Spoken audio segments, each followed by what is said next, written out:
ಶ್ರೀ ಗುರುಭ್ಯೋ ನಮಃ. ಇದು ಮಧ್ವ ವಿಜಯದ 116ನೇ ಭಾಗ. ಇವತ್ತು ನಾವು ನೋಡಬೇಕಾದದ್ದು 115ನೇ ಭಾಗದ ತನಕ ಈ ಹಿಂದೆ ಮುಕ್ತಾಯ ಕಂಡಾಗ 46ನೇ ಶ್ಲೋಕ 15ನೇ ಸರ್ಗದ್ದು ಅದು ಮುಕ್ತಾಯ ಕಂಡಿತ್ತು. ದುಷ್ಟ ಶಾಸ್ತ್ರಗಳಲ್ಲಿ, ದುರ್ದರ್ಶನಗಳಲ್ಲಿ, ದುಷ್ಟ ವಿಚಾರಗಳಲ್ಲಿ ಮನುಷ್ಯನಿಗೆ ಆಗ್ರಹ ಇರಬಾರ್ದು. ಹಾಗೆ ಆಗ್ರಹ ಇದ್ದದ್ದಾದರೆ ಅದು ಪರಮಾತ್ಮನ ಸ್ವರೂಪವನ್ನು ಅವನಿಗೆ ಸರಿಯಾಗಿ ತಿಳಿಸೋದಿಲ್ಲ. ಪರಮಾತ್ಮನ ಸ್ವರೂಪವನ್ನು ವ್ಯತ್ಯಸ್ತವಾಗಿ ತಿಳಿಸಿಬಿಡ್ತದೆ. ಹಾಗೆ ಪರಮಾತ್ಮನ ಸ್ವರೂಪವನ್ನು ವಿಪರೀತವಾಗಿ ತಿಳ್ಕೊಂಡದ್ದರ ಫಲ ಏನಂದರೆ ದುಃಖಪೂರ್ಣವಾದಂಥ ಶಾಶ್ವತವಾದಂಥ ಲೋಕ ಅಂತ ಹೀಗೆ ಒಂದು ಎಚ್ಚರಿಕೆ ಕೊಟ್ಟದ್ದನ್ನು ನಾವು ಅಲ್ಲಿ ಮೊನ್ನೆ ಶ್ರವಣ ಮಾಡಿದ್ವಿ. ಅಲ್ಲಿಗೆ 46ನೇ ಶ್ಲೋಕ ಮುಕ್ತಾಯ ಕಂಡಿತ್ತು. 47ನೇ ಶ್ಲೋಕದಲ್ಲಿ ಈ ಮುಂದೆ ಹೀಗೆ ನೋಡ್ಬೇಕು ನಾವು. ಆಸ್ಮಾಕೇಪೇಕ್ಷಿತೆ ಪಕ್ಷೇ ಮೋಕ್ಷಂ ದಧ್ಯಾದಧೋಕ್ಷಜಃ ಯತ್ರ ಸ್ವಾನಂದಿನಸ್ಸಂತಹ ಸೇವಂತೆ ವಿಷಯಾನ್ ಬಹೂನ್. ಎಲ್ಲ ಮತಗಳು ವಿಮರ್ಶೆ ಮಾಡಿ ಆಯಿತು.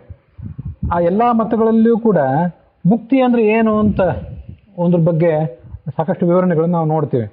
ಎಲ್ಲ ಬೈಬಲ್ನಲ್ಲಿಯೂ ಕುರಾನ್ನಲ್ಲಿಯೂ ವಿಶಿಷ್ಟಾದ್ವೈತ, ಅದ್ವೈತ, ಸಾಂಖ್ಯ, ಯೋಗ, ಅಲ್ಲೆಲ್ಲ ಕಡೆಯೂ ಕೂಡ ಮುಕ್ತಿ ಅಂದರೆ ಏನು, ಯಾವುದಕ್ಕೆ ಮುಕ್ತಿ ಅನ್ನಬೇಕು ಅನ್ನೋದನ್ನು ಬೇರೆ ಬೇರೆ ಕಡೆ ನಾವು ನೋಡ್ತೀವಿ. ಅಲ್ಲಿ ಅದ್ವೈತದ ಪ್ರಕಾರ ಜೀವ ತನ್ನ ಸ್ವರೂಪವನ್ನು ಕಳ್ಕೊಂಡು ಪರಬ್ರಹ್ಮನಾಗಿಬಿಡೋದು. ಕಳ್ಕೊಳ್ಳಿಕ್ಕೆ ಅದು ಇದ್ದಿದ್ದೇ ಇಲ್ಲ, ಅದು ಇಲ್ಲ ಅಂತ ತಿಳ್ಕೊಂಡು ಪರಬ್ರಹ್ಮನಲ್ಲಿ ಲೀನ ಆಗೋದು. ಅದನ್ನೇ ಬ್ರಹ್ಮೀಭೂತ ಅಂತ ಕರೀತಾರೆ, ಅಥವಾ ಬ್ರಹ್ಮಲೀನ ಅಂತ ಕೆಲವು ಕಡೆಗೆ ಹಾಕಿರ್ತಾರೆ. ತೀರ್ಕೊಂಡ್ರು ಅನ್ನೋ ಅರ್ಥದಲ್ಲಿ, ದಿವಂಗತ ಅನ್ನೋ ಅರ್ಥದಲ್ಲಿ ಬ್ರಹ್ಮೀಭೂತ ಅಥವಾ ಬ್ರಹ್ಮಲೀನ ಅಂತ ಹೀಗೆ ದೊಡ್ಡವ್ರ ಬಗ್ಗೆ ಹಾಕೋದೊಂದು ಪದ್ಧತಿ ಇದೆ. ಅದನ್ನೆಲ್ಲರೂ ನೀವು ಕೇಳಿರ್ತೀರಿ. ಮತ್ತು ವಿಶಿಷ್ಟಾದ್ವೈತದಲ್ಲಿ ಪರಮಾತ್ಮನ ಸಾಮ್ಯವನ್ನೇ ಪಡ್ಕೊಳ್ಳೋದು. ನಿರಂಜನ ಪರಮಂ ಸಾಮ್ಯಮುಪೈತಿ. ನಿನ್ನೆ ಆ ಶ್ಲೋಕ ನನಗೆ ಹೇಳಲಿಕ್ಕೆ ನೆನಪಿಗೆ ಬರಲಿಲ್ಲ. ಯದಾ ಪಶ್ಯತೆ ರುಗ್ಮವರ್ಣಂ ಕರ್ತಾರಮೀಶಂ ಪುರುಷಂ ಬ್ರಹ್ಮಯೋನಿಂ ತದಾ ವಿದ್ವಾನ್ ಪುಣ್ಯಪಾಪೇ ವಿಧೂಯ ನಿರಂಜನ ಪರಮಂ ಸಾಮ್ಯಮುಪೈತಿ. ಯದಾ ಪಶ್ಯತೆ ರುಗ್ಮವರ್ಣಂ, ಬಂಗಾರದ ವರ್ಣದ, ಕರ್ತಾರಂ, ಜಗತ್ತಿಗೆ ಎಲ್ಲ ಕರ್ತೃವಾದಂಥ, ಬ್ರಹ್ಮಯೋನಿಂ, ಚತುರ್ಮುಖ ಬ್ರಹ್ಮನಿಗೂ ಕಾರಣೀಭೂತ, ಅಥವಾ ಬ್ರಹ್ಮ ಅಂದರೆ ವೇದಗಳು. ಆ ವೇದಗಳನ್ನು ಪ್ರಳಯ ಕಾಲ ಮುಗಿದ ಬಳಿಕ ಸೃಷ್ಟಿಯ ಆರಂಭದಲ್ಲಿ ಜನರಿಗೆ ಉಪದೇಶ ಮಾಡಿದವನು. ಆದ್ದರಿಂದ ಆತ ಬ್ರಹ್ಮಯೋನಿ. ಅವನನ್ನು ಈ ವಿದ್ವಾಂಸನಾದಂಥ ಜೀವ ನೋಡಿದಾಗ, ಮೊದಲು ಈತ ಸಂಸಾರದಲ್ಲಿ ಬದ್ಧನಾಗಿರ್ತಾನೆ. ಅವನು ಆ ಪರಮಾತ್ಮನ ಜ್ಞಾನವನ್ನು ಪಡ್ಕೊಂಡಾದ್ಮೇಲೆ ಪುಣ್ಯ ಪಾಪೇ ವಿಧೂಯ, ಆವಾಗ ಮುಕ್ತಿಗೆ ಹೋಲಿಕ್ಕೆ ಪುಣ್ಯವೂ ಬೇಡ, ಪಾಪವೂ ಬೇಡ, ಎಲ್ಲವನ್ನೂ ಕಳ್ಕೊಳ್ಬೇಕೆ. ಪಾಪ ಹೇಗೆ ಸಂಸಾರದಲ್ಲಿ ನಮ್ಮನ್ನು ಬಂಧಿಸ್ತದೋ ಹಾಗೆ ಪುಣ್ಯವೂ ಬಂಧಿಸೇ ಬಿಡ್ತದೆ. ಆದ್ದರಿಂದ ಅನಿಷ್ಟವಾದಂಥ ಪುಣ್ಯ ಪಾಪ ಎಲ್ಲವನ್ನು ಕಳ್ಕೊಂಡು ನಿರಂಜನ ಪರಮಂ ಸಾಮ್ಯಮುಪೈತಿ, ಪರಮಾತ್ಮನ ಅತ್ಯಂತ ಸಾದೃಶ್ಯ, ಹೀಗೆ ವಿಶಿಷ್ಟಾದ್ವೈತದಲ್ಲಿ ಹೇಳ್ತಾರೆ. ನ್ಯಾಯ ವೈಶೇಷಿಕದಲ್ಲಿ ದುಃಖವನ್ನು ಕಳ್ಕೊಳ್ಳೋದು ಅಂತ ಇಷ್ಟೇ ಹೇಳ್ತಾರೆ. ಅಲ್ಲಿ ಸುಖ ಅಂದರೆ ಬೇರೆ ಏನು ಹೊಸ ಸುಖ ಬರ್ತದಂತೇನಿಲ್ಲ, ದುಃಖವನ್ನು ಕಳ್ಕೊಳ್ಳೋದು. ಸಂಸಾರದಲ್ಲಿ ದುಃಖ ಇತ್ತು, ಅದನ್ನು ಕಳ್ಕೊಂಡ್ಬಿಟ್ರೆ ಅದು ಮುಗೀತು ಅಂತ ಹೀಗೆ ನ್ಯಾಯ ವೈಶೇಷಿಕದಲ್ಲಿ ಹೇಳ್ತಾರೆ. ಪ್ರಾಯ ಸಾಂಖ್ಯ ಯೋಗದಲ್ಲೂ ಕೂಡ ಅದನ್ನೇ ಹೇಳ್ತಾರೆ. ಮತ್ತು ಇನ್ನು ಕೆಲವು ಕಡೆ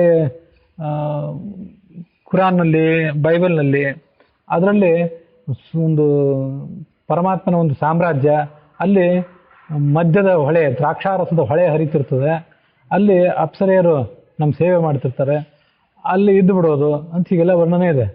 ಅದು ಕೆಲವು ಅಂಶಗಳು, ಅವ್ರು ಹೇಳುವಂಥ ಕೆಲವು ಅಂಶಗಳು ಮಾಧ್ವ ವೇದಾಂತ ಅಥವಾ ತತ್ವವಾದ ಏನು ಮುಕ್ತಿಯನ್ನು ಹೇಳಿದೆ ಅದಕ್ಕೆ ಸ್ವಲ್ಪ ಹೊಂದಾಣಿಕೆ ಆಗ್ತವೆ. ಅದನ್ನು ನಾವು ನೋಡಿದ್ದೀವಿ ಈ ಹಿಂದೆ. ಹೀಗೆ ನಾನಾ ಥರದ ಮೋಕ್ಷದ ನಿರೂಪಣೆ ಬೇರೆ ಬೇರೆ ಕಡೆ ನಾವು ನೋಡ್ತೇವೆ. ಆಸ್ಮಾಕೆ ಅಪೇಕ್ಷಿತೆ ಪಕ್ಷೆ, ಉಳಿದ ಮತಗಳನ್ನ ದರ್ಶನಗಳನ್ನೆಲ್ಲ ನೀವು ನಿರಾಕರಿಸಿದ್ರಿ, ನಿಮ್ಮದೇನು ಪಕ್ಷ ಅದನ್ನು ಹೇಳ್ರಿ ಅಂತಂದರೆ, ಮೋಕ್ಷಂ ದಧ್ಯಾದಧೋಕ್ಷಜಃ, ಆ ಪರಮಾತ್ಮ ನಮಗೆ ಮೋಕ್ಷವನ್ನು ಕೊಡ್ತಾನೆ. ಆ ಪರಮಾತ್ಮ ಮೋಕ್ಷವನ್ನು ಕೊಟ್ಟ ಮೇಲೆ ಸ್ವಾನಂದಿನ ಸಂತಹ, ಸಂತರು ಅಂದರೆ ಜ್ಞಾನಿಗಳಾದಂಥ ವ್ಯಕ್ತಿಗಳು, ಸ್ವಾನಂದಿನ ತಮ್ಮ ಒಳಗೆ ಇರುವಂತಹ ಆನಂದವನ್ನು ಅಲ್ಲಿ ವ್ಯಕ್ತ ಮಾಡ್ಕೋತಾರೆ. ಆನಂದ ವ್ಯಕ್ತ ಆಗಲಿಕ್ಕೆ ಏನು ಬೇಕು ಅಂದರೆ ಸೇವಂತೆ ವಿಷಯಾನ್ ಬಹೂನ್. ನಾನಾ ಥರದ ವಿಷಯ ಪದಾರ್ಥಗಳು ಅವರಿಗಲ್ಲಿ ಸಿಗ್ತವೆ.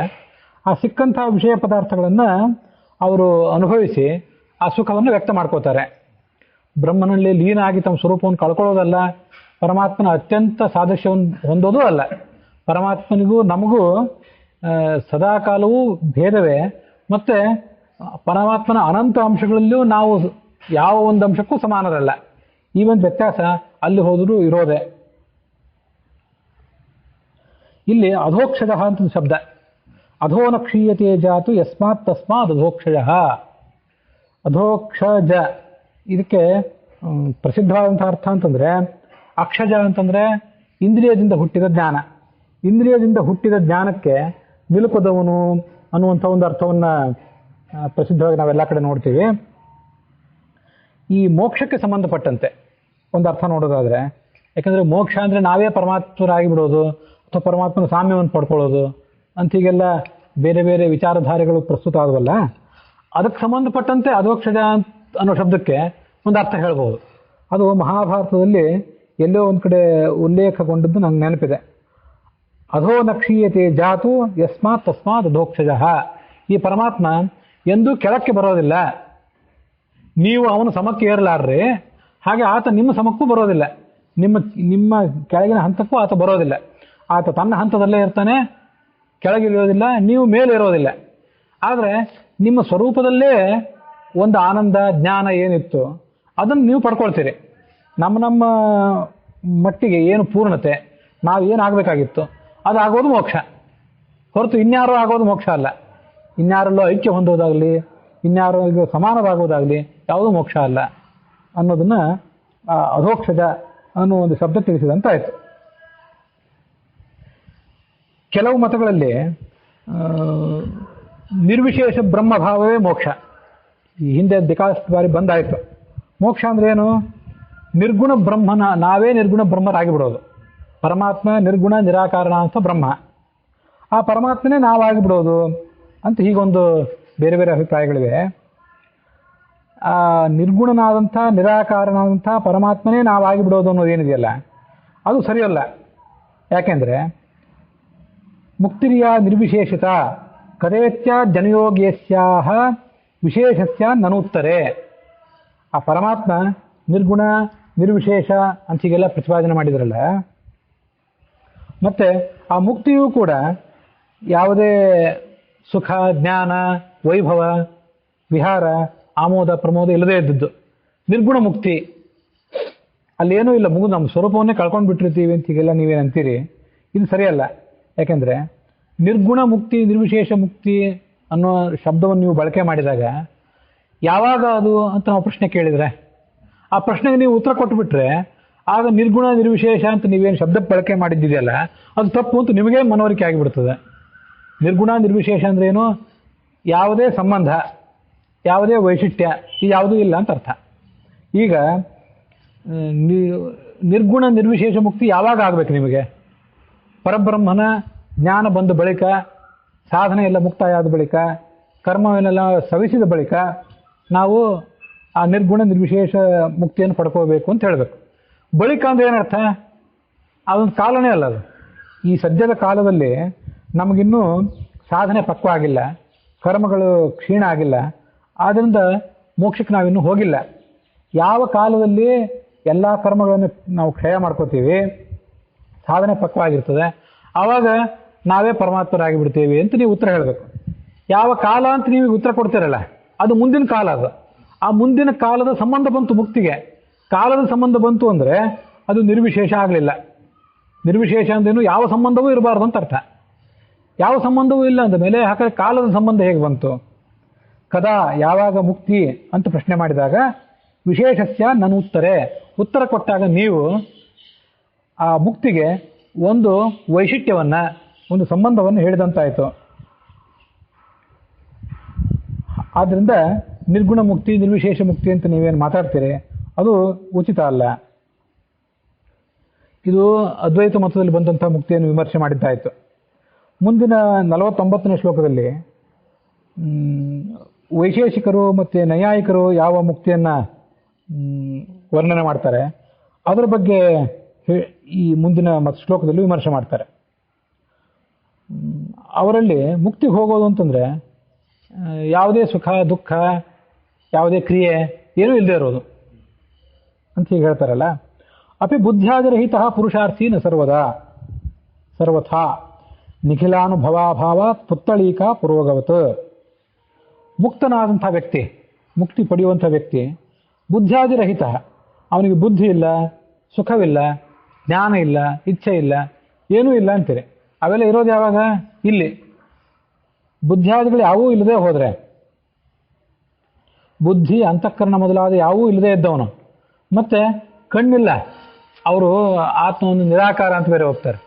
ಆತ್ಮನಿಗೆ ಆಕಾರವನ್ನು ಒಪ್ಪಿದವರು ನಾವು ಮಾತ್ರ. ಬುದ್ಧಿ ಇಲ್ಲ, ಮನಸ್ಸು ಬುದ್ಧಿ ಅಂತಃಕರಣ ಚಿತ್ತ ಚೇತನ ಯಾವಿಲ್ಲ, ಮತ್ತು 5 ಕರ್ಮೇಂದ್ರಿಯ 5 ಜ್ಞಾನೇಂದ್ರಿಯ ಇದೂ ಇಲ್ಲ, ಕೇವಲ ಆತ್ಮಸ್ವರೂಪ. ಅದಕ್ಕೆ ಹೇಗೆ ಸ್ವರೂಪ ಇದೆಯೋ ಗೊತ್ತಿಲ್ಲ. ಇವು ಯಾವೂ ಇಲ್ಲ ಅಂದಮೇಲೆ ಅದಕ್ಕೆ ಎಂಥ ಸ್ವರೂಪ ಅದು? ಆ ಪ್ರಶ್ನೆಗೆ ನಮಗಿನ್ನೂ ಉತ್ತರ ಸಿಕ್ಕಿಲ್ಲ. ಅಂಥ ಒಂದು ಮುಕ್ತಿಯನ್ನು ಅಂಥ ಒಬ್ಬ ಜೀವ ಪಡ್ಕೋತಾನೆ ಅಂತ ನೀವು ಹೇಳಿದರೆ, ಆ ವ್ಯಕ್ತಿಯನ್ನು ನಾವು ಪುರುಷಾರ್ಥಿ ಅಂತ ಕರೀಲಿಕ್ಕೆ ಬರೋದಿಲ್ಲ. ಪುರುಷಾರ್ಥ ಅಂದ್ರೆ ಏನು? ಜಗತ್ತಿನಲ್ಲಿ ಯಾರ್ಯಾರನ್ನ ಕೇಳ್ತಿರ್ತೀವಿ, ಯಾವ ಪುರುಷಾರ್ಥಕ್ಕಾಗಿ ಇದೆಲ್ಲ ಕೆಲಸ ಮಾಡ್ತಿದ್ದೀರಿ, ಇಷ್ಟೊಂದು ಶ್ರಮ ಪಡ್ತಿದ್ದೀರಿ? ಇಷ್ಟೊಂದು ಶ್ರಮ ಪಡಬೇಕಾದ್ರೆ ಏನಾರೊಂದು ಮಹತ್ವದ ಫಲ ನಿಮಗೆ ಸಿಗುವಂತಿರಬೇಕು. ಮಹತ್ವದ ಫಲ ಸಿಗುವಂತಿದ್ರೆ ಆವಾಗಲೇ ಇಷ್ಟೆಲ್ಲ ಪ್ರಯತ್ನ ಪಡಲಿಕ್ಕೆ, ಇಷ್ಟೆಲ್ಲ ಹಣ ಖರ್ಚು ಮಾಡಿ ಅಥವಾ ದೈಹಿಕ ಶ್ರಮ ಪಟ್ಟು ಇಷ್ಟೆಲ್ಲ ಕೆಲಸ ಮಾಡಲಿಕ್ಕೆ ಸಾಧ್ಯ. ಪುರುಷಾರ್ಥ ಅಂತಂದರೆ ಮನುಷ್ಯ ಬಯಸಬೇಕಾದಂಥ ಒಂದು ವೈಶಿಷ್ಟ್ಯ, ಒಂದೇನೋ ಪ್ರಯೋಜನ. ಆ ಪುರುಷಾರ್ಥಗಳನ್ನು ಧರ್ಮ, ಅರ್ಥ, ಕಾಮ, ಮೋಕ್ಷ ಅಂತ 4 ವಿಧ ಪುರುಷಾರ್ಥಗಳು ಅಂತ ಶಾಸ್ತ್ರದಲ್ಲಿ ವರ್ಣನೆ ಮಾಡ್ತಾರೆ. ಈಗ ಈ ಮುಕ್ತನಾದಂಥ ವ್ಯಕ್ತಿಗೆ, ಮುಕ್ತಿಗೆ ಹೋಗುವಂಥ ವ್ಯಕ್ತಿಗೆ 5 ಜ್ಞಾನೇಂದ್ರಿಯ ಇಲ್ಲ, ಕರ್ಮೇಂದ್ರಿಯ ಇಲ್ಲ, ಮನಸ್ಸಿಲ್ಲ, ಬುದ್ಧಿ ಇಲ್ಲ, ಏನೂ ಇಲ್ಲ ಅಂದಮೇಲೆ ಅವನಲ್ಲಿ ಏನು ಮಾಡ್ತಾನೆ? ಯಾಕೆ ಮುಕ್ತಿಯನ್ನು ಬಯಸಬೇಕು? ಯಾಕೆಂದರೆ ಪುತ್ತಳೀಕ ಪುರೋಗವತ್. ಪುತ್ತಳಿ ಅಂದರೆ ಗೊಂಬೆ, ಪುತ್ತಳಿ ಅಂತೇಳಿ ಅಂತೀವಿ, ಪುತ್ರ ಅಂತ ಮರಾಠಿದಲ್ಲಿ. ಪುತ್ತಳೀಕ ಅಂತೇಳಿ ಸಂಸ್ಕೃತದಲ್ಲಿ ಹೇಳ್ತಾರೆ. ಈ ಕಟ್ಟಿಗೆಯಿಂದ ಅಥವಾ ಹುಲ್ಲಿನಿಂದ ಮಾಡಿದಂಥ ಒಂದು ಗೊಂಬೆ ಇರ್ತದಲ್ಲ, ಆ ಥರ ಆಗಿಬಿಟ್ಟ ಈ ಮುಕ್ತ. ಇಲ್ಲಿ ತನಕ ಪರಮಾತ್ಮನ ಬಗ್ಗೆ ಮಾತಾಡಿದ್ವಿ, ಈಗ ಮುಕ್ತನ ಬಗ್ಗೆ ಮಾತಾಡ್ತಿದ್ದೀವಿ. ಆ ಒಂದು ಕಟ್ಟಿಗೆಯಿಂದ, ಹುಲ್ಲಿಂದ ಅಥವಾ ಬಂಗಾರದಿಂದ ಒಂದು ಗೊಂಬೆ ಮಾಡಿದ್ರಾದ್ರು, ಆ ಬಂಗಾರದಿಂದ ಮಾಡಿದಂಥ ಗೊಂಬೆಗಾದರೂ ಮನಸ್ಸಿಲ್ಲ, ಅಂತಃಕರಣ ಇಲ್ಲ, ಏನೂ ಇಲ್ಲ, ಇಂದ್ರಿಯಾದಿಗಳಿಲ್ಲ. ಅದು ಏನು ವೈಶಿಷ್ಟ್ಯವುಳ್ಳದ್ದು ಅಲ್ಲ. ಅದು ಹೊರಗಿನ ಬಂಗಾರಕ್ಕೆ ಬೆಲೆ ಅಷ್ಟೇ ಅದಕ್ಕೆ. ಇನ್ನು ಅದೇ ಹುಲ್ಲಿಂದ ಮತ್ತು ಯಾವುದೋ ಮಣ್ಣಿಂದ ಮಾಡಿದ್ದಾದರೆ ಏನೂ ಬೆಲೆ ಇಲ್ಲ ಅದಕ್ಕೆ. ಹೀಗೆ ಒಂದು ಗೊಂಬೆ ಹೇಗೋ, ಗೊಂಬೆಗೇನು ಪುರುಷಾರ್ಥ ಇಲ್ಲ. ಗೊಂಬೆಯನ್ನು ಪುರುಷಾರ್ಥಿ, ವಿವೇಕಿ, ಪ್ರಯತ್ನ ಪಡುವಂಥ ಉದ್ಯಮಶೀಲ ವ್ಯಕ್ತಿ ಅಂತ ಯಾರೂ ಪರಿಗಣನೆ ಮಾಡೋದಿಲ್ಲ. ಹಾಗೆ ಈ ಸಾಧಕನನ್ನು, ಮುಕ್ತನನ್ನು ಪುರುಷಾರ್ಥಿ, ಉದ್ಯಮಶೀಲ, ಸಾಧಕ, ಮುಮುಕ್ಷು ಅಂತ ಕರೀಲಿಕ್ಕೆ ಬರೋದಿಲ್ಲ. ಯಾಕೆಂದ್ರೆ ಅವನಿಗೇನು ಉಪಯೋಗವೂ ಇಲ್ಲ ಅಲ್ಲಿ ಹೋದರೆ.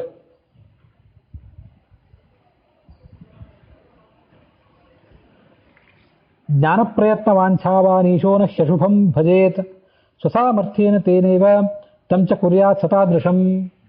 ಉಳಿದವರಿಗೆಲ್ಲ, ಈ ವೈಶೇಷಿಕರು, ನೈಯಾಯಿಕರು ಮತ್ತು ಎಷ್ಟೋ ಜನರಿಗೆಲ್ಲ ಒಂದು ಗೊಂದಲ ಅಲ್ಲ, ಮುಕ್ತರಾದಂಥ ವ್ಯಕ್ತಿಗಳಿಗೆ 5 ಕರ್ಮೇಂದ್ರಿಯ, 5 ಜ್ಞಾನೇಂದ್ರಿಯ, ಬುದ್ಧಿ, ಮನಸ್ಸು ಇವೆಲ್ಲ ಇರೋದು ಇರ್ಲಿಕ್ಕೆ ಹೇಗೆ ಸಾಧ್ಯ? ಅದೆಲ್ಲ ಈ ಸಂಸಾರದಲ್ಲಿ ಮಾತ್ರ ಇರ್ಲಿಕ್ಕೆ ಸಾಧ್ಯ. ಸತ್ವ, ರಜಸ್, ತಮಸ್ ಅನ್ನುವಂಥ 3 ಗುಣಗಳಿಂದ ಕೂಡಿದ ಪ್ರಕೃತಿಯ ಸಂಬಂಧದಿಂದ ಈ ಸಂಸಾರ ಏನು ಹುಟ್ಟಿದೆ. ಇಲ್ಲಿ 5 ಕರ್ಮೇಂದ್ರಿಯ, ಜ್ಞಾನೇಂದ್ರಿಯ, ರಕ್ತ, ಮಾಂಸ ಮೊದಲಾದ ಕೂಡಿದ ಶರೀರ ಇವೆಲ್ಲ ಇರ್ಲಿಕ್ಕೆ ಸಾಧ್ಯ.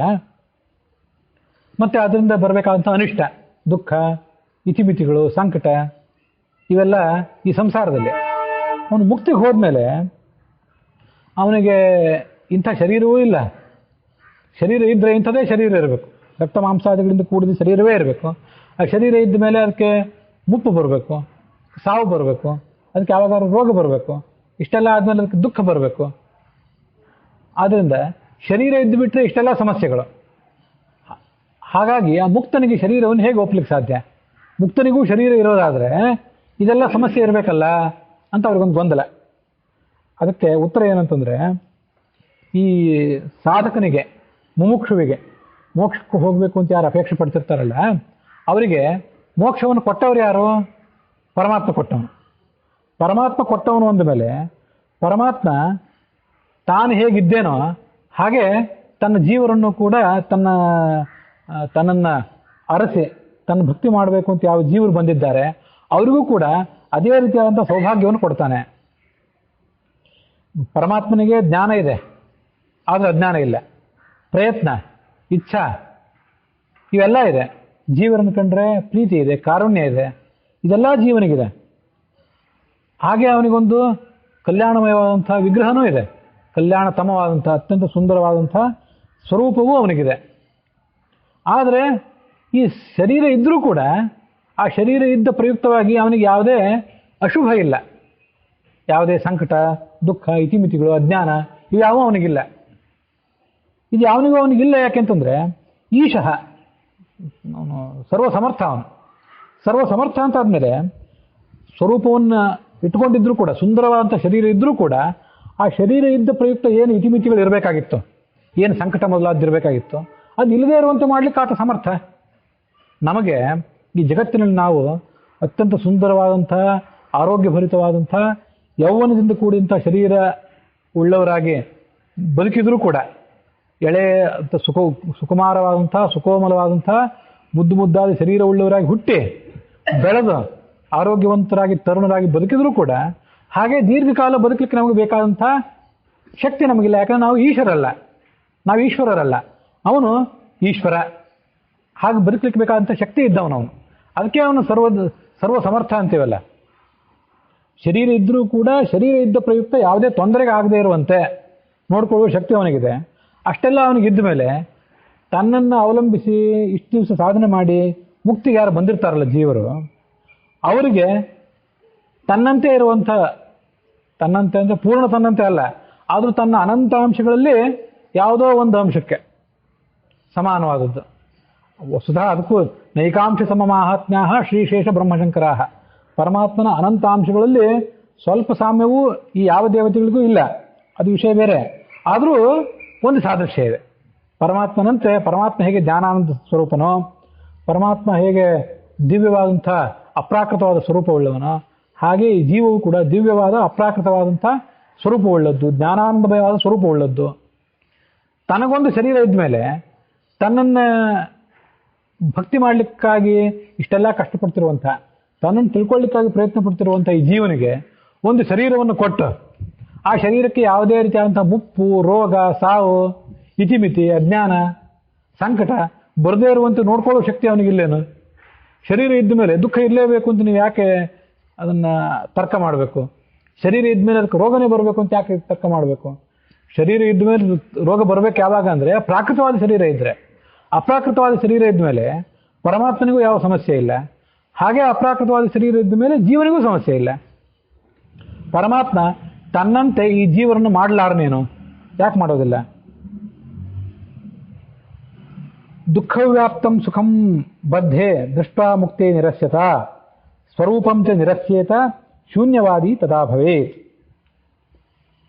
ಈ ತಾರ್ಕಿಕರು ಮೊದಲಾದವರಿಗೆ ಒಂದು ಸಮಸ್ಯೆ ಯಾವತ್ತೂ ಕೂಡ ಅಲ್ಲಿ ಮುಕ್ತಿಯಲ್ಲಿ ಸುಖ ಇದ್ದು ಬಿಟ್ರೆ ದುಃಖನೂ ಇದ್ದಿರ್ಬೇಕಲ್ಲ. ಅವ್ರಿಗೆ ಮತ್ತೆ ಅದೇ ಸಮಸ್ಯೆ. ಎಲ್ಲೆಲ್ಲಿ ಸುಖ ಇದೆಯೋ ಅಲ್ಲೆಲ್ಲ ದುಃಖ ಇದ್ದೇ ಇದೆ ಅಂತ. ಈ ಸಂಸಾರದ ಗುಂಗೆ ಹೋಗಲಿಲ್ಲ ಅವರಿಗೆ.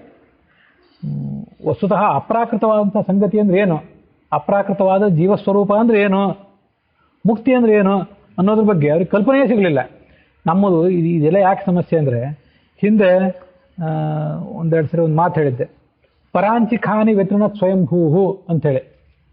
ನಮ್ಮ 5 ಕರ್ಮೇಂದ್ರಿಯ, ಜ್ಞಾನೇಂದ್ರಿಯ, ಮನಸ್ಸು ಇವೆಲ್ಲ ಅವು ನಮ್ಮನ್ನು ಎಷ್ಟು ಬಹಿರ್ಮುಖ ಮಾಡಿಬಿಟ್ಟಿವೆ ಅಂತಂದರೆ, ಅಪ್ರಾಕೃತವಾದ ಸಂಗತಿ ಬಗ್ಗೆ ಏನಾದರೂ ಒಂದು ತಾಸುಗಟ್ಟಲೆ ಪ್ರವಚನ ಮಾಡಿದರೂ ನಮಗದ್ರ ಬಗ್ಗೆ ಸುಳಿವೇ ಸಿಗೋ ಸಾಧ್ಯ ಇಲ್ಲ.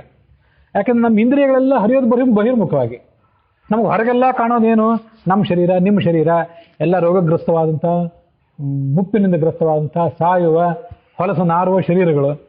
ಮತ್ತು ಸುತ್ತಮುತ್ತ ಇರುವಂಥ ಯಾವುದೇ ವಸ್ತು, ಗಿಡವೇ ಆಗಲಿ, ಒಂದು ಮನೆ ಆಗಲಿ, ಮಠ ಆಗಲಿ, ಎಲ್ಲವೂ ಅಪೂರ್ಣವಾದ ವಸ್ತುಗಳೇ. ಕಟ್ಟಿ ಕೆಲವು ದಿವಸ ಚೆನ್ನಾಗಿರ್ತದೆ, ಮತ್ತು ನೋಡಿದ್ರೆ ಬಿರುಕು, ಎಲ್ಲಿ ನೋಡಿದಲ್ಲೂ ಅಪೂರ್ಣತೆ. ಇವೇ ನಮ್ಮ ಜಗತ್ತಿನಲ್ಲಿ ಕಾಣೋದು. ಇದನ್ನೇ ಕಂಡು ಹೀಗೆ ಮುಕ್ತಿ ಇದ್ದಿರಬೇಕು. ಮುಕ್ತಿ ಇದ್ದರೆ, ಅಲ್ಲಿ ಶರೀರ ಇದ್ದರೆ, ಮುಕ್ತನಾದಂಥ ವ್ಯಕ್ತಿಗೆ ಅಲ್ಲದೆ ಪರಮಾತ್ಮನಿಗೆ ಒಂದು ಶರೀರ ಇದ್ದರೆ ಅದು ಹೀಗೆ ಇದ್ದಿರಬೇಕು ಅಂದರೆ ಇವ್ರ ಮನಸ್ಸು ತರ್ಕ ಮಾಡೋದು. ಯಾಕಂದ್ರೆ ಅವ್ರು ನೋಡಿದ್ದೆಲ್ಲ ಬರೇ ಪ್ರಾಕೃತವಾದದ್ದನ್ನು ದಾಟಿ ಅವ್ರ ಮನಸ್ಸು ಆಲೋಚನೆ ಮಾಡಲಿಕ್ಕೆ ಅಸಮರ್ಥ ಆಗಿಬಿಟ್ಟು, ಆದ್ದರಿಂದ ಸುಖ ಇದ್ಬಿಟ್ರೆ ದುಃಖನೂ ಇರಬೇಕಲ್ಲ ಅಂತ ಮತ್ತೆ ಅವ್ರಿಗೆ ಪ್ರಶ್ನೆ. ಹಾಗಾಗಿ ಸುಖ ಇದ್ದುಬಿಟ್ರೆ ದುಃಖವೂ ಇರಬೇಕು, ಆದ್ದರಿಂದ ಮುಕ್ತನಿಗೆ ಸುಖ ಹೇಳಬಾರ್ದು. ಮುಕ್ತನಿಗೆ ಸುಖ ಇಲ್ಲ, ಸುಖವೂ ಇಲ್ಲ, ದುಃಖವೂ ಇಲ್ಲ, ನಿರ್ಗುಣ ಮುಕ್ತಿ. ಸಾಂಖ್ಯರು ವೈಶೇಷಿಕರು ಹಾಗೆ ಹೇಳ್ತಾರೆ. ಅದಕ್ಕೆ ಉತ್ತರ ಏನು ಅಂತಂದ್ರೆ, ಸ್ವರೂಪಂಚ ನಿರಸ್ಯೇತ ಶೂನ್ಯವಾದಿ ತಥಾ ಭವೇ. ಇದೊಂದು ವಿಚಾರ ಮಾಡ್ರಿ. ಹಾಗಾದ್ರೆ ಅವನಿಗೆ ಸ್ವರೂಪವೂ ಇಲ್ಲ ಅಂತ ಹೇಳಿಬಿಡ್ಬೇಕಲ್ಲ ಆ ಮುಕ್ತ ವ್ಯಕ್ತಿಗೆ. ಈ ಮುಕ್ತನಾಂಥ ವ್ಯಕ್ತಿ ಸ್ವರೂಪವಿಲ್ಲದೆ ಇದ್ದವನು, ಅವನಿಗೊಂದು ಸ್ವರೂಪ ಅನ್ನೋದೇ ಇಲ್ಲ ಮುಕ್ತಿಯಲ್ಲಿ. ಯಾಕೆಂತಂದ್ರೆ ಚೇತನಾಗಿದ್ದಾನೆ ಮತ್ತು ದುಃಖರಹಿತನಾಗಿದ್ದಾನೆ. ದುಃಖ ಇಲ್ಲ ಅವನಿಗೆ, ದುಃಖ ಇಲ್ಲ, ಆದರೆ ಚೇತನನಾಗಿದ್ದಾನೆ. ಇವೆರಡು ಹೇತು. ಒಂದು ಅನುಮಾನ ಪ್ರಯೋಗ ಮಾಡುವಾಗ ಹೇತುವನ್ನು ಪ್ರಯೋಗ ಮಾಡಿ ಸಾಧ್ಯವನ್ನು ಸಮರ್ಥನೆ ಮಾಡ್ತಾರಲ್ಲ, ಅಲ್ಲಿ ದುಃಖರಹಿತನಾಗಿದ್ದಾನೆ ಮತ್ತು ಚೇತನನಾಗಿದ್ದಾನೆ. ಇವೆರಡೂ ಕಾರಣ ಇಟ್ಕೊಂಡು ಆ ಮುಕ್ತನನ್ನು ಸ್ವರೂಪವೇ ಇಲ್ಲದೆ ಇದ್ದವನು, ಅವನಿಗೊಂದು ಅಸ್ತಿತ್ವವೇ ಇಲ್ಲ ಅಂತ ನಾವು ಸಾಧನೆ ಮಾಡ್ಬೋದು. ದುಃಖ ಇದ್ದುಬಿಟ್ರೆ ಸುಖನೂ ಇರಬೇಕು ಅಂತ ನೀವು ತರ್ಕ ಮಾಡೋದಾದರೆ, ಹೀಗೊಂದು ನಾವು ತರ್ಕ ಮಾಡ್ತೀವಿ. ಯಾಕೆಂತಂದರೆ ಸಂಸಾರದಲ್ಲಿದ್ದ ವ್ಯಕ್ತಿಗಳನ್ನು ನೋಡ್ರಿ, ಸಂಸಾರದಲ್ಲಿದ್ದ ವ್ಯಕ್ತಿಗಳನ್ನು ನಾವು ನೋಡಿದರೆ ಅಲ್ಲಿ ಸಾಧ್ಯವೂ ಇಲ್ಲ, ಹೇತುವೂ ಇಲ್ಲ. ಮುಕ್ತನಲ್ಲಿ ಹೇತು ಇದೆ, ಸಾಧ್ಯವೂ ಇದೆ. ಇದಕ್ಕೆ ವ್ಯತಿರೇಕ ವ್ಯಾಪ್ತಿ ಅಂತ ಕರೀತಾರೆ. ಅದು ಹೇಗೆ ಅಂತಂದರೆ, ನೋಡಪ್ಪ, ನೀನು ಚೆನ್ನಾಗಿ ಓದಬೇಕು ಅಂದರೆ ಪಾಸ್ ಆಗ್ತಿ. ಪಾಸ್ ಆಗಬೇಕಾದ್ರೆ ಚೆನ್ನಾಗಿ ಓದಬೇಕು. ಪಾಸ್ ಆಗಬೇಕು ಅನ್ನೋದು ಸಾಧ್ಯ, ಚೆನ್ನಾಗಿ ಓದಬೇಕು ಅಂತ ಅನ್ನೋದು ಹೇತು. ಚೆನ್ನಾಗಿ ಓದಿದರೆ ಪಾಸ್ ಆಗ್ತಿ ಅಂತ ಒಬ್ಬ ಹುಡುಗನಿಗೆ ಹೇಳ್ತೀವಿ. ಅದಕ್ಕೆ ಏನು ಮಾಡಬೇಕು ಅಂದರೆ, ಚೆನ್ನಾಗಿ ಓದಿ ಪಾಸಾದಂಥ ಒಂದು ಬೇರೆ ಒಬ್ಬ ಹುಡುಗನನ್ನು, ಮುಂದಿನ ತರಗತಿ ಹುಡುಗನನ್ನು ದೃಷ್ಟಾಂತವಾಗಿ ತೋರಿಸ್ಬೇಕು. ಅದಲ್ಲದೆ ಓದದೇನೆ ಪಾಸಾಗದೇ ಇದ್ದ ಹುಡುಗನನ್ನು ತೋರಿಸ್ಬೇಕು. ಓದಿ ಪಾಸಾದದ್ದೇನದು ಅನ್ವಯ, ಇದು ಪಾಸಿಟಿವ್. ಇದು ಅನ್ವಯ, ವ್ಯತಿರೇಕ ಅಂದರೆ ಬೇರೆ ಏನಲ್ಲ. ಅನ್ವಯ ಅಂತಂದರೆ ಪಾಸಿಟಿವ್, ವ್ಯತಿರೇಕ ಅಂತಂದರೆ ನೆಗೆಟಿವ್ ಅಂತ ಅರ್ಥ. ಓದಿ ಪಾಸಾದವನು ಅನ್ವಯ, ಓದದೆ ಫೇಲ್ ಆದವನು ವ್ಯತಿರೇಕ. ಹಾಗೆ ಈ ಮುಕ್ತನಾದಂಥ ವ್ಯಕ್ತಿ ದುಃಖರಹಿತನಾಗಿದ್ದಾನೆ, ದುಃಖ ಇಲ್ಲ ಅವನಿಗೆ, ಮತ್ತು ಚೇತನನು ಕೂಡ ಆಗಿದ್ದಾನೆ. ಆದ್ದರಿಂದ ಅವನಿಗೆ ಸ್ವರೂಪವಿಲ್ಲ ಅಂತ ನಾವು ಅನುಮಾನ ಪ್ರಯೋಗ ಮಾಡಿದ್ವಿ. ಇದಕ್ಕೆ ದೃಷ್ಟಾಂತ ಏನು ಅಂತಂದರೆ, ಈ ಸಂಸಾರದಲ್ಲಿರುವ ವ್ಯಕ್ತಿಯನ್ನು ನೋಡ್ರಿ, ಅವನಿಗೆ ಚೇತನತ್ವ ಇದೆ, ಚೇತನ ಹೌದು ಅವನು, ಆದರೆ ಅವನಲ್ಲಿ ದುಃಖ ಇಲ್ಲ ಅಂತಿಲ್ಲ, ದುಃಖ ಇದ್ದೇ ಇದೆ. ಆದ್ದರಿಂದ ಸ್ವರೂಪವೂ ಅವನಿಗಿದೆ. ಇಲ್ಲಿ ಪ್ರಯೋಗ ಮಾಡಿದ ಸಾಧ್ಯ ಏನಿದೆ, ಸ್ವರೂಪವಿಲ್ಲ ಅಂಥೇಳಿ ದೃಷ್ಟಾಂತ ತೋರಿಸೋದು ವ್ಯತಿರೇಕ ದೃಷ್ಟಾಂತವನ್ನು ತೋರಿಸ್ತೇವೆ. ಸಂಸಾರದಲ್ಲಿ ಬಿದ್ದು ಒದ್ದಾಡುವ ವ್ಯಕ್ತಿಗೆ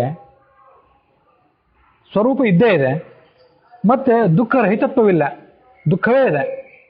ಆದ್ದರಿಂದ ಇದನ್ನು ವ್ಯತಿರೇಕ ದೃಷ್ಟಾಂತವನ್ನಾಗಿ ಇಟ್ಕೊಂಡು ಈ ಮುಕ್ತನಾದಂಥ ಜೀವ ಇವನು ದುಃಖರಹಿತನಾದ್ರಿಂದ ಸ್ವರೂಪವೇ ಇಲ್ಲದೆ ಇರಬೇಕಾಗಿತ್ತು ಇವನಿಗೆ. ಹೀಗೆ ಒಂದು ತರ್ಕ ಮಾಡ್ಬೋದಲ್ಲ. ಈ ತರ್ಕಕ್ಕೆ ನಿಮ್ಮದು ವಿರೋಧವೇನಿದೆ? ಕೊನೆಗೆ ಪರಿಣಾಮ ಏನಾಯಿತು ಅಂದರೆ ಶೂನ್ಯವಾದಿ ತಥಾ ಭವೇತ್. ಇಲ್ಲಿ ತನಕ ನೀವು ನ್ಯಾಯ ವೈಶೇಷಿಕರು, ನಾವು ವೈದಿಕರು, ಪರಮಾತ್ಮನ ಸರ್ವಜ್ಞ, ಸರ್ವಶಕ್ತ, ಸರ್ವಕರ್ತ ಅಂತ ಹೀಗೆಲ್ಲ ಹೇಳ್ತಾ ಬಂದರೆ, ಸಾಕಾರ ಅಂತ ಹೇಳಲಿಲ್ಲ, ಆದರೆ ಕನಿಷ್ಠ ಪಕ್ಷ ಸರ್ವಜ್ಞ, ಸರ್ವಶಕ್ತ, ಸರ್ವಕರ್ತ ಅಂತಾದರೂ ಹೇಳಿದರೆ, ಕೊನೆಗೆ ಇಲ್ಲಿ ನಿಮ್ಮ ಪರಿಸ್ಥಿತಿ ಹೇಗೆ ಬಂತು ಅಂದರೆ, ಮುಕ್ತನಿಗೊಂದು ಸ್ವರೂಪವೇ ಇಲ್ಲ ಅಂತ ಆಗಬೇಕಾಗಿತ್ತು. ಅಂತಃಕರಣ ಇಲ್ಲ, 5 ಕರ್ಮೇಂದ್ರಿಯ ಇಲ್ಲ, ಜ್ಞಾನೇಂದ್ರಿಯ ಇಲ್ಲ, ಏನೂ ಇಲ್ಲ. ಕೊನೆಗೆ ಆ ಮುಕ್ತಿಗೊಂದು ಸ್ವರೂಪವೇ ಇಲ್ಲ ಅನ್ನೋ ಪರಿಸ್ಥಿತಿ ಬಂತು. ಆದ್ದರಿಂದ ಇಂಥ ಮುಕ್ತಿಯನ್ನು ಯಾರೂ ಬಯಸಿಯೂ ಉಪಯೋಗ ಇಲ್ಲ, ಆ ಮುಕ್ತಿ ಬಗ್ಗೆ ಪ್ರವಚನ ಮಾಡಿಯೂ ಉಪಯೋಗವಿಲ್ಲ. ನನು ವಿಪ್ರತಿಪನ್ನ ಸ್ಯಾದ್ ಊರ್ಮಿಮಾನ್ ದೇಹವತ್ವತಃ ಚೈತ್ರೋ ಯಥೇತ್ಯುಪಾಧಿ ಸ್ಯಾತ್ ತತ್ರ ಚ ಅಶುದ್ಧ ದೇಹಿತ.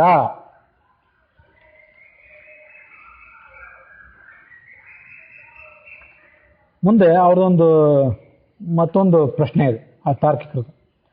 ಅವ್ರದ್ದೇನು ಪ್ರಶ್ನೆ ಅಂತಂದರೆ, ದೇಹ ಇದ್ದ ಮೇಲೆ ಅದಕ್ಕೆ 6 ವಿಕಾರಗಳಿದ್ದೇ ಇರಬೇಕಲ್ಲ. ಊರ್ಮಿ ಅಂತಂದರೆ ತರಂಗಗಳು ಅಂತ ಅರ್ಥ. ಸಮುದ್ರದಲ್ಲಿ, ನದಿಯಲ್ಲಿ ಊರ್ಮಿ ಅಂದರೆ ತರಂಗ.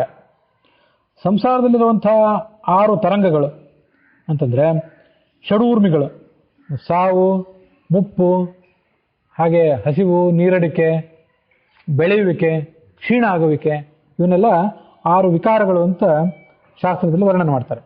ಶೋಕ ಮೋಹವು ಜರಾವ್ಯಾಧಿ ಕ್ಷುತ್ಪಿಪಾಸೆ ಷಡೂರ್ಮಯ. ಶೋಕ ದುಃಖ. ಮೋಹ ಅಂದರೆ ಏನು ಮಾಡಬೇಕು ಅಂತ ಅಸಾಮರ್ಥ್ಯ. ಜರ ಅಂದರೆ ಮುಪ್ಪು, ವ್ಯಾಧಿ ಅಂದರೆ ರೋಗ, ಕ್ಷುತ್ ಹಸಿವೆ, ವಿಪಾಸ ಅಂದರೆ ನೀರಡಿಕೆ. ಇವಕ್ಕೆ 6 ತರಂಗಗಳು ಅಂತ ಕರೀತಾರೆ ಇವನು. ನಾವು ಮಾಧ್ವ ವೇದಾಂತದಲ್ಲಿ ಮುಕ್ತರಾದಂಥ ವ್ಯಕ್ತಿಗಳಿಗೆ ಸ್ವರೂಪ ಇದೆ, ಒಂದು ಶರೀರ ಇದೆ ಅಂತಂದ್ವಿ, ದೇಹ ಇದೆ ಅಂತಂದ್ವಿ. ಮತ್ತೆ ತಾರ್ಕಿಕರ ಪ್ರಶ್ನೆ ಏನಂದ್ರೆ, ಅಲ್ಲ ದೇಹ ಇದ್ದ ಮೇಲೆ ಆ ದೇಹ ಇದ್ದ ಮೇಲೆ 6 ವಿಕಾರಗಳು ಇರಬೇಕಲ್ಲ. ಜಗತ್ತಿನಲ್ಲಿ ಇದನ್ನೇ ನೋಡಿರೋದು ಅವರು. ಇಂಥದನ್ನೇ ದೇಹಿಗಳಾದಂಥ ನಮ್ಮ ಸುತ್ತಮುತ್ತಲಿರುವಂಥ ಎಲ್ಲ ಬಂಧುಗಳು, ಬಾಂಧವರು, ಮಿತ್ರರೆಲ್ಲ ನಾನಾ ಥರದ ಶೋಕ ಮೋಹಕ್ಕೆ ಬಲಿಯಾದವರು. ಅವರಿಗೆ ರೋಗ ಬಂದಿದೆ, ಮುಪ್ಪು ಬಂದಿದೆ, ಸಾವು ಇಲ್ಲಿ ಹೇಳಲಿಲ್ಲ, ಸಾವು ಇದ್ದದ್ದೇ, ಹಸಿವೆ, ನೀರಡಿಕೆ, ಇದನ್ನೆಲ್ಲ ಸುತ್ತಮುತ್ತಲು ನೋಡಿದ್ದಾರೆ. ಆದ್ದರಿಂದ ಶರೀರ ಇದ್ಮೇಲೆ ಇರಲೇಬೇಕು ಅಂತ ಮತ್ತೆ ಅದೇ ತರ್ಕ.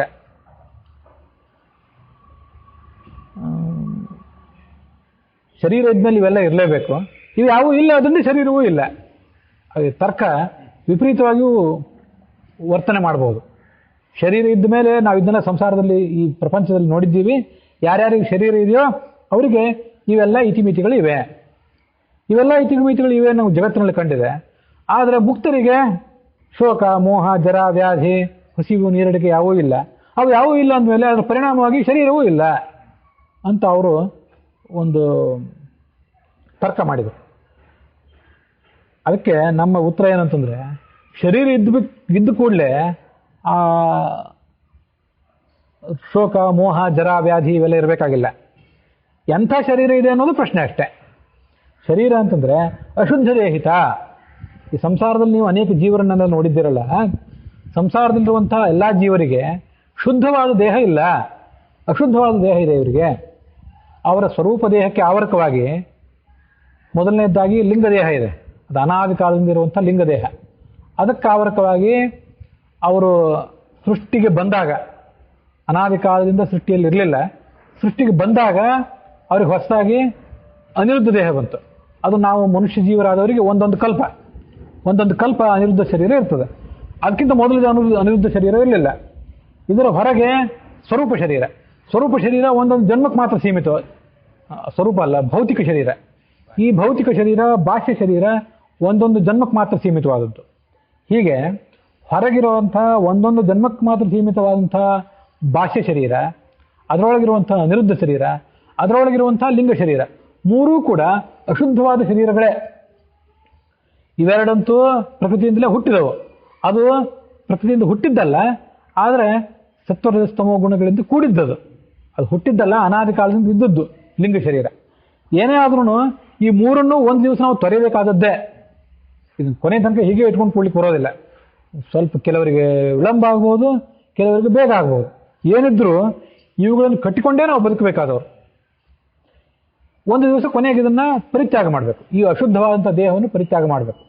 ಈ ಅಶುದ್ಧವಾದ 3 ದೇಹಗಳ ಹೊದಿಕೆ ನಮಗಿರೋದ್ರಿಂದ ಈ ದುಃಖ ಮೋಹ, ಒಂದು ಮುಪ್ಪು ಸಾವು ಹಸಿವು ನೀರಡಿಕೆ ಇವೆಲ್ಲ.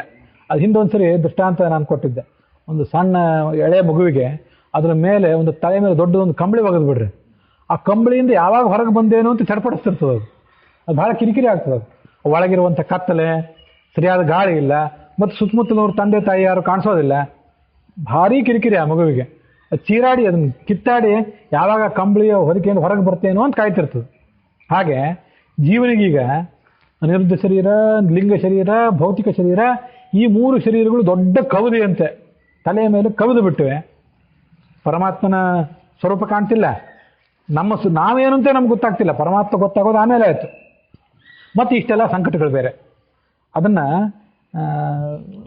ನನಗೆ ಕವದಿ ಅಂತ ಹೇಳಿದ್ನಲ್ಲ, ಹೊದಿಕೆ ಅಂಥೇಳಿ, ಅದನ್ನು ಪರಮಾಚ್ಛಾದಿಕ ಜೀವಾಚ್ಛಾದಿಕ ಅಂತ 2 ನಮಗೆ ಪರದೆಗಳಿವೆ.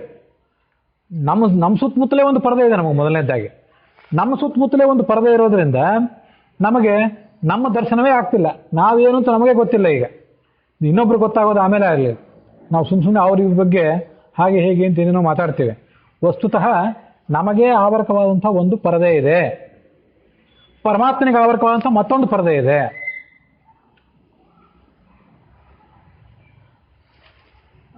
ಅಲ್ಲಿ ಆ 2 ಪರದೆಗಳಿವೆ ಅಲ್ಲ.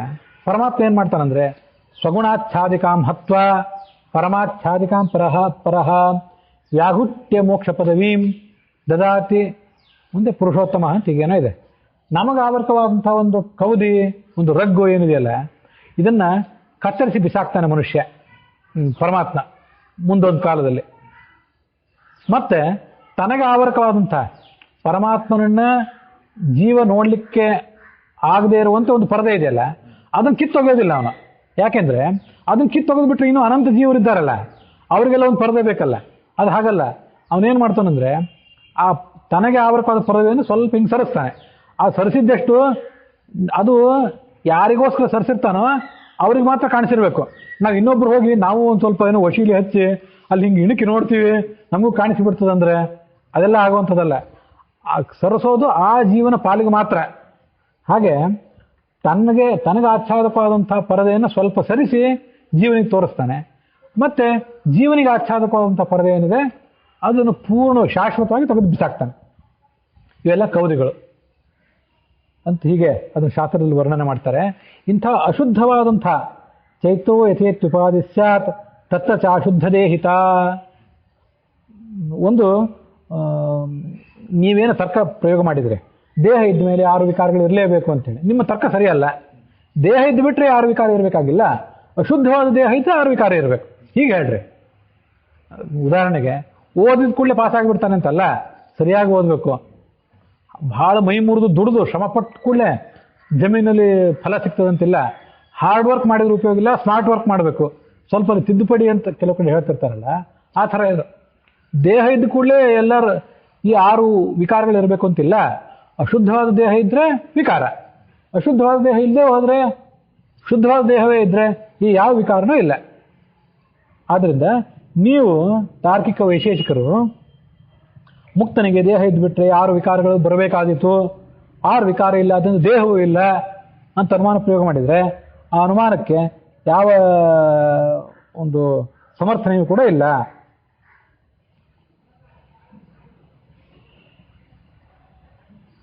ಅನ್ನುವಲ್ಲಿಗೆ ಈ 15ನೇ ಸರ್ಗದ 52ನೇ ಶ್ಲೋಕ ಅದರೊಂದಿಗೆ ಇವತ್ತಿನ ಈ ಭಾಗ ಸಮಾಪ್ತಿಯನ್ನು ಕಂಡಿದೆ.